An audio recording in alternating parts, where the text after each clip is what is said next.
मेरी बीवी को खूबसूरत क्यों कहा? शौहर होटल मुलाजिम पर भड़क उठा। अमेरिका में होटल मुलाजिम ने बीवी को खूबसूरत कहा तो शौहर आपे से बाहर हो गया।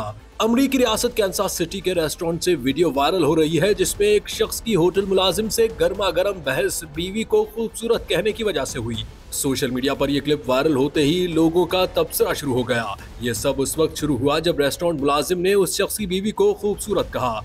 आदमी ये सुनकर गुस्से में आ गया और कहने लगा कि मेरी बीवी को खूबसूरत मत कहो। मुलाजिम ने कहा कि मैं सिर्फ ये कह रहा हूँ कि आपकी अहलिया खूबसूरत हैं, लेकिन शौहर का गुस्सा कम न हुआ और वो कहने लगा कि तुम ऐसा क्यों कहोगे। स्टाफ मेंबर की जानिब से माजरत के बावजूद शौहर चीखता और चिल्लाता रहा। शौहर ने कहा कि जिस औरत को आप नहीं जानते उससे बात करना और उसकी शक्ल के बारे में कुछ कहना ठीक नहीं है। क्लास में फर्क है और इज्जत में फर्क है। सोशल मीडिया सार्फिन में कुछ का ख्याल है कि आदमी अपनी बीवी के लिए खड़ा हुआ। दूसरों का कहना है कि सूरत हाल को बेहतर तरीके से संभाला जा सकता था।